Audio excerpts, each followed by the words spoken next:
வெற்றிவேல் முருகனுக்கு அரோகரா.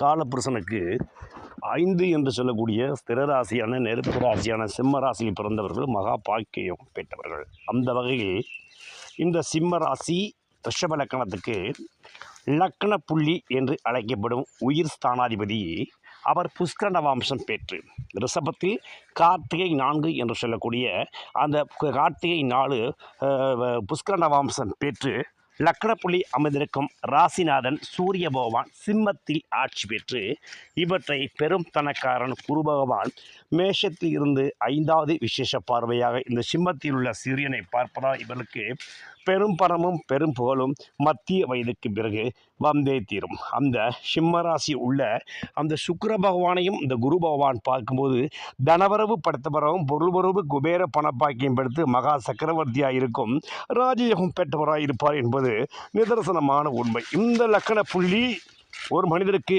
புஷ்கர நவம்சத்தில் ஏறி இருந்தால் இவர் வாழ்நாளெல்லாம் சாகச சக்கரவர்த்தியாகவும் ராஜ சக்கரவர்த்தியாகவும் மகா தனப்பெருபா வாழ்ந்து அகிலம் புகழ் போற்றும் மாலடிம ஐஸ்வர்யம் கொண்ட மகா தனயோகம் பெற்ற அரசியலிலும் ராஜதந்திரியாகவும் அகில உலகம் பெற்றும் புகழ்படுத்தவராக வந்துடுவார். இந்த லக்கண புள்ளி நாயகன் சூரியன் இந்த ரிஷப லக்கணத்துக்கு 4 கூடிய சுகஸ்தானாதிபதியாகவும் சிம்ம ராசியின் அதிபதியாக இருந்து அவற்றை அமாவாசை யோகத்தில் அமையப்பட்ட இந்த சூரியனை குரு பகவான் பார்த்ததினால் இந்த சூரியன் ராசியை பெற்ற இந்த அமைப்பினர் வாழ்நாளெல்லாம் பெரும் தனவரமும் பெரும் புகழுடன் வாழும் மகா சக்கரவர்த்தி யோகம் பெற்றவர்கள்.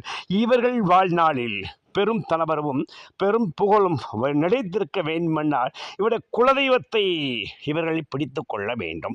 இந்த அமாவாசை பௌர்ணமி தோறும் இந்த லக்கணப்புள்ளி அம்சத்தை இந்த சூரியனின் அம்சத்தை பெற்றவர்கள் குலதெய்வத்தை அமாவாசை தோறும் ஆண் தெய்வத்திற்கு 9 எண்ணிக்கையிலான தேங்காய் முடிகள் நெய் தீபம் ஏற்றி வணங்கி வருவதும், பௌர்ணமி தோறும் பெண் தெய்வத்திற்கு 9 எண்ணிக்கையிலான நெய் மூடி தேங்காய் நெய் தீபம் விற்று வணங்கி வருவதும் வாழ்க்கை வசந்தத்தையும் வாழ்வாங்கு வாழக்கூடிய ராஜயோகத்தையும் கொடுக்கும். இப்படிப்பட்ட லக்கண புள்ளியே ஒரு மனுஷனுக்கு யுகஸ்தானாதிபதியை வந்துவிட்டால் இந்த ஜாதக வீடு மனை வாகனங்களை அளவுக்கு அதிகமாக பெறக்கூடிய வரம், இவர் சம்பாதிக்க பணங்கள் ஸ்திரச்சோத்தியோகத்தை பெறக்கூடியவரும், அரசியல் சட்டமன்றத்தில் மிகப்பெரிய ராஜயோகத்தை பெற்றவராகவும் மகா சக்கரவர்த்தியாக இவர்கள் வந்து சேர்ந்து விடுவார்.